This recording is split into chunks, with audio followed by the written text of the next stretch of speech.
Една од најстарите улици, Ило Костов во Кавадарци, во старото јадро би рекол на градот, дојде време и да ја реконструираме неа. Така. Се почна со реконструкција на Ило Костов.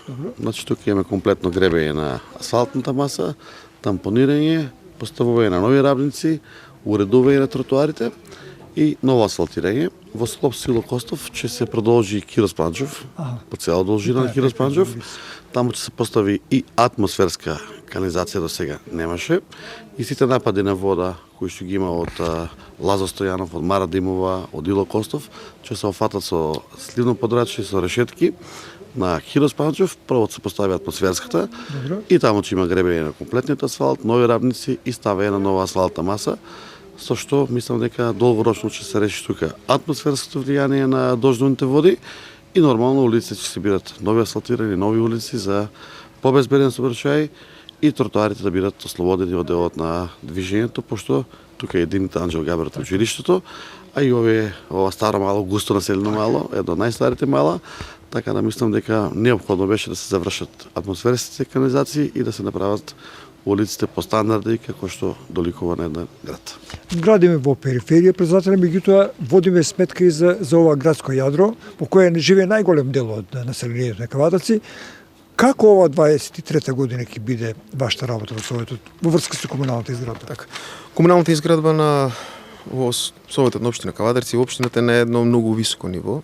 Општина Кавадарци е едно големо градилиште со неселективен пристап на центарот и централното градско подрачје, периферијата и руралните и селските средини.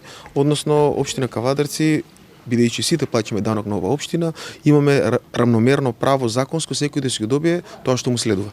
Токму во тој правици, во тој дух, општина Кавадарци вложува и во центарот, и во периферијата, и во руралните средини, колку за информација на нашите жители.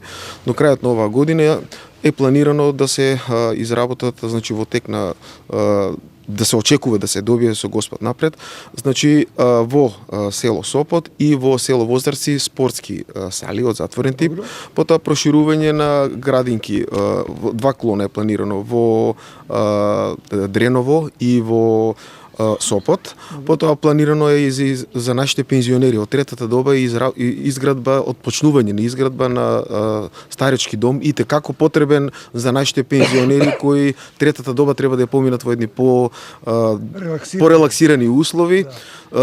Би го спомнал исто така изработката и изградбата и на мини Бејби Зу градинка која беше најавена од нашата изборна програма.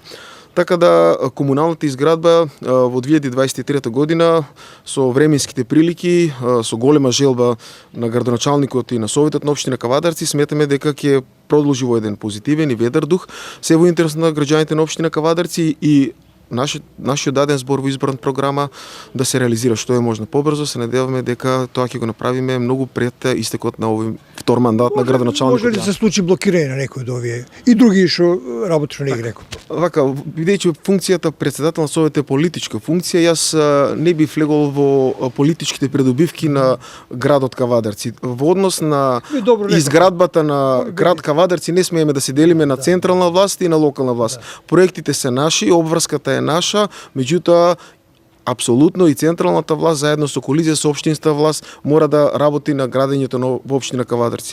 Ќе бидам неселективен да кажам дека до сега имаме добар успех и само со заедништво со централна и локална власт граѓаните на општина Кавадарци ќе имаат бенефит, а впрочем тоа е интерес и на централната власт и на локалната власт, а одговорноста апсолутно е наша, бидејќи пред година и пол имавме избори на кои градоначалникот доби убедливо мнозинство на гласови кои се голема одговорност и обврска.